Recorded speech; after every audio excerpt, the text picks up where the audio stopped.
আজকে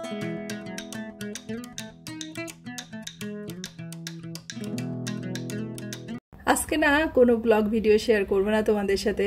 আজকে সন্ধ্যায় একটা টিফিন বানিয়েছিলাম, তো ভাবলাম সেটাই তোমাদের সাথে একটু শেয়ার করব। তো হচ্ছে মাছের চপ বানিয়েছিলাম, আর মাছের চপ বানানোর জন্য তো ব্রেড ক্রাম্বটা লাগে। তো ব্রেড ক্রাম্বসটা বাসায় ছিল না, কিছু টোস্ট বিস্কিট ছিল, তো আর কি সেই বিস্কিটগুলোকেই একটু গুঁড়া করে ব্রেড ক্রাম্বসটাকে বানিয়ে নিচ্ছি। হ্যালো এভরিওয়ান, নমস্কার। কি অবস্থা, কেমন আছে সবাই? আশা করছি খুব ভালো আছে সবাই। আমরাও ভালো আছি তোমাদের আশীর্বাদে, ঈশ্বরের কৃপায়। আর তোমরা যে যেখান থেকে আমার ভিডিওটা দেখছো তোমাদের সবাইকে অনেক অনেক ওয়েলকাম। আশা করছি ভিডিওটা ভালো লাগবে তোমাদের। ভিডিওটা যদি ভালো লাগে অবশ্যই পুরো ভিডিওটার সাথেই থেকো, স্কিপ না করে। তো এদিকে যে ব্রেড ক্রাম্বটা খুব সুন্দর হয়েছে দেখো। তারপর মাছগুলোকে সিদ্ধ করে নিয়েছিলাম একটু লবণ, হলুদ, এলাচ, দারচিনি এগুলো দিয়ে। তো আমি এখানে পেটির মাছটাকেও নিয়েছি। তো পেটির মাছটার যে তেলটা থাকে তো ওটাকে আর কি বাদ দিয়ে দিব। আর এই যে এখন হচ্ছে মাছগুলোকে ভালো করে কাটাগুলোকে বেছে নিব, কারণ এই কাজটা খুবই সতর্কতার সাথে করা উচিত, তাই না? যেহেতু সবার সেফটির ব্যাপার। তো এখন মাছগুলোকে সুন্দর করে আর কি বেছে নিব। আর যে বললাম না যে তেলটা আছে, তো ওই তেলটাকে আর কি ফেলবো না, ওই তেলটা রেখে দিব। আর এই তেলটা খাওয়ার তো আমাদের আরেকজন সদস্য আছে, সেটা হচ্ছে আমাদের কচ্ছপ। ও তো মাছের তেল খেতে খুবই পছন্দ করে। তো এই যে তেলটা রেখেছি এই পাশে, তো এই তেলটা কচ্ছপকেই দিয়ে দিব। আর এই মাছের চপটা তৈরি করতে একটু আলু লাগবে, তো সে কারণেই আলুটাকে একটু সিদ্ধ করে নিয়েছি। আর মাছগুলোকে আরেকটু কাটা চেক করে নিচ্ছি যে আছে কি না। তো আলুটা বেশ ভালো সিদ্ধ হয়েছে, তো এটাকে ভেঙে নিলেও হতো, তো আমি একটু গ্রেট করে নিচ্ছি যাতে ভালো করে মাছের সাথে আর কি সহজে মিশে যায়। আর যা মশলা লাগবে, পেঁয়াজ কেটে নিয়েছি, একটু আদা রসুন কুচি করে নিয়েছি, কাঁচামরিচ, ধনেপাতা সব কিছুই আর কি কেটে একবারে রেডি করে নিয়েছি যাতে তাড়াতাড়ি হয়ে যায়। তো এদিকে আলুগুলোকে গ্রেট করে তো একটু ভাজা মশলার প্রয়োজন ছিল। তো ধনে, জিরা, একটু এলাচ, দারচিনি সব কিছু একটু শুকনো কড়াইয়ে টেলে নিলাম। তো এটাকে হচ্ছে একটু পাটায় গুঁড়ো করে নেব। তারপর এই যে এদিকে একটু ফ্রাই প্যানে সরিষার তেল দিয়ে দিয়েছি। তো তার মধ্যে যে রসুন আর আদাটা কুচি করে রেখেছিলাম, তো ওটাকে আর কি তেলের মধ্যে দিয়ে দিলাম। তারপর একটু নাড়াচাড়া করে পেঁয়াজটাকে দিয়ে দিলাম। আর এই চপের ক্ষেত্রে কিন্তু খুব একটা ভাজাভাজি করার প্রয়োজন নেই, ওই হালকা হাতে একটু সব কিছু নাড়াচাড়া করে নেব তেলের পরে। তো এদিকে পেঁয়াজটা প্রায় মানে একটু ভাজা হয়ে গেছে, তো ওর মধ্যে এখন মাছটাকে দিব, দিয়ে তারপর হচ্ছে আরেকটু নাড়াচাড়া করব। আর মাছটাকে যেহেতু একটু লবণ হলুদ দিয়ে সিদ্ধ করেছিলাম, তো এক্ষেত্রে একটু লবণটা একটু বুঝে শুনে আর কি দিতে হবে।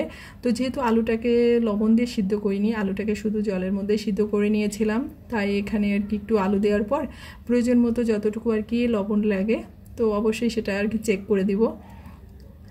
আর এই যে অনেকটাই ভাজা হয়ে গেছে, তো এর মধ্যে এখন আলুটাকে দিয়ে দিলাম। আর যা যা মশলা আর কি দেওয়ার দরকার তো সব কিছুই আর কি দিয়ে দিব। আর এই সময় যেহেতু ফ্রাই প্যানে তেলটা একটু কম পরিমাণে থাকে, তো একটু ঘন নাড়াচাড়া করাই ভালো যাতে লেগে না যায়। তো এই যে কাঁচামরিচ কুচি করে রেখেছিলাম, কাঁচামরিচ কুচিটাকেও দিয়ে দিলাম। তো আমার ছেলে যেহেতু ঝাল খেতে পছন্দ করে তাই আর কি সমস্যা নেই। আর যারা কম ঝাল খায় তাদের ক্ষেত্রে তো ব্যাপারটা আলাদা, একটু ঝাল কম করে দেওয়াই ভালো বাচ্চাদের ক্ষেত্রে। কিন্তু আমার ছেলে আর কি কোনো সমস্যা হবে না, তো ওর বেশ খানিকটা আর কি কাঁচামরিচ কুচি দিয়ে দিলাম, একটু লবণ দিয়ে দিলাম, একটু হলুদ দিয়ে দিলাম, আর একটু মরিচের গুঁড়া দিয়ে দিলাম। তো এখন সব কিছু দিয়ে আর একটু ভালো করে নাড়াচাড়া করব। যখন দেখবো যে এটা ফ্রাই প্যান থেকে একদম ছেড়ে আসছে, মানে ঝরঝরা মতো হয়ে গেছে, তখন আর কি এই পুরটাকে নামিয়ে থালে আর কি ঠান্ডা করে নেব। তো অনেক সহজ, কিন্তু শুধুমাত্র একটু ধৈর্যের ব্যাপার। আর সবাই একটু চপচপ খেতে পছন্দ করে। তো আমার হাজব্যান্ডও চলে আসবে, এ কারণেই সন্ধ্যার টাইমে এটা করতেছি। আর এটা গরম খেতেই বেশি মজা, তাই না? তো এই যে প্রায় হয়ে গেছে, এখন এটাকে নামিয়ে ঠান্ডা করে নিব।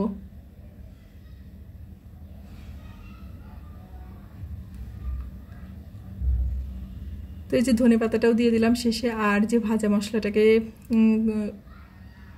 করে নিয়েছিলাম সেটাকে একটু পাটাই আর কি গুঁড়া করে নিয়েছি, তো ওটাকে এখন এটার মধ্যে দিয়ে তারপরে হচ্ছে নামিয়ে নেব। কারণ ভাজা মশলাটা যেহেতু একটা আলাদা ফ্লেভার আছে, তো ওটা দেওয়ার পরে খুব একটা বেশিক্ষণ চুলায় রাখবো না, চুলাটাকে আর কি বন্ধ করে দিয়ে নাড়াচাড়া করে নামিয়ে নেব। আর এই ধরনের জিনিসগুলো আমার মনে হয় সবাই কম বেশি খুবই পছন্দ করে, আর পরিবারের সবাইকে খুশি করার জন্য এই আইটেমগুলোই আসলে কিন্তু যথেষ্ট। আর আমরা না এই সামান্য জিনিসে অনেক খুশি হয়ে যাই, আমাদের অনেক কিছুর প্রয়োজন হয় না, অনেক বেশি কিছুর দরকার হয় না। তো যাই হোক, এই যে এদিকে পুরটাকে নামিয়ে নিয়েছি আর ফ্যানটাকে অনেক জোরে চালিয়ে দিয়েছিলাম, তো পুরটাও ঠান্ডা হয়ে গেছে। আর এদিকে একটা ডিম আর কি ফেটে নিয়েছি, ওর ভেতরে একটু মরিচের গুঁড়া, একটু লবণের গুঁড়া দিয়ে, লবণ দিয়ে। তো এই যে এখন এই পুরটাকে আর কি যার যেমন ইচ্ছা শেপে সে বানাতে পারে, তো আমি আর কি গোল গোল করেই বানিয়ে নিলাম। আর একটু চেপে চেপে বানাবো যাতে এটা খুলে না আসে।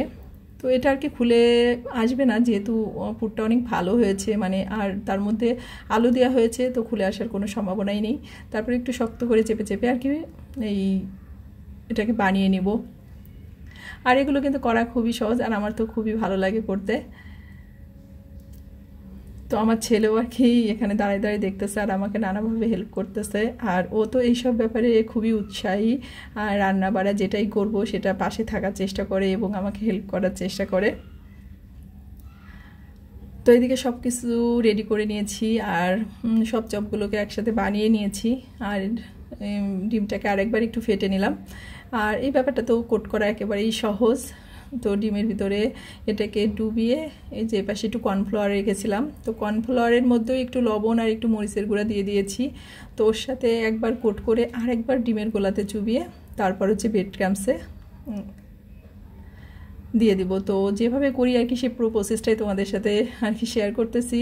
আমি জানি তোমরা সবাই আমার চেয়ে অনেক ভালো করতে পারো আর কি এই ধরনের জিনিসগুলো, বা সব কিছুই, তারপরেও আমি একটু তোমাদের সাথে শেয়ার করলাম। ভালো লাগলে অবশ্যই একটা লাইক দিতে ভুলো না। আর যারা নতুন আছো, আজই আমার প্রথম ভিডিওটা দেখছো, যদি কোথাও এতটুকু ভালো লেগে থাকে অবশ্যই চ্যানেলটাকে সাবস্ক্রাইব করে আমার পাশে থেকো, তোমাদের কাছে এই রিকোয়েস্টটা। আর যারা আগে সাবস্ক্রাইব করেছো, আমার সাথে আছো, আমার পাশে আসছো, সবাইকে তো অসংখ্য ধন্যবাদ।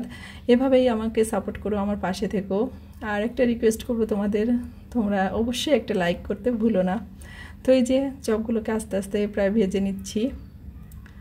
আর তোমাদের কাছে একটা ছোট্ট টিপস শেয়ার করি, এই ব্রেড ক্রাম্বসটাকে চপে দেওয়ার সময় অবশ্যই 2 হাত দিয়ে চেপে চেপে দিবে, না হলে তেলের মধ্যে দিলে দেখা যায় অনেক সময় খুলে আসার সম্ভাবনা থাকে। তাই আমি 2 হাতই ব্যবহার করতেছি এবং 2 হাত দিয়ে ভালো করে চেপে চেপে আর কি এটাকে চপের সাথে আটকে দিচ্ছি, যাতে তেলে দিলে খুলে না আসে। আর যেটা ঝরে পড়ে যাবে সেটা তো আলাদাভাবে ঝরে পড়েই যাবে। তো এভাবে আর কি সব চপগুলোকে একসাথে বানিয়ে নিব। আসলে চায়ের সাথে সন্ধ্যার টিফিনে এই ধরনের জিনিসগুলো খুবই ভালো লাগে, তাই না? আর বাচ্চারা তো ভীষণই পছন্দ করে। তো যাই হোক, এইদিকে আমি সবগুলো চপ আর কি ভেজে নিয়েছি, আর খুবই সুন্দর হয়েছে, দেখতেও যেমন সুন্দর হয়েছে, খেতেও তেমনই সুস্বাদু হয়েছিল। তো আজকের ভিডিওটা এই পর্যন্তই। সবাই ভালো থেকো, সুস্থ থেকো, আর অবশ্যই সাবধানে থেকো, কারণ চারিদিকে এখন প্রচুর বৃষ্টি, বন্যা। তো সবাই সবার বাচ্চাকে সাবধানে রেখো, ভালো থেকো সবাই।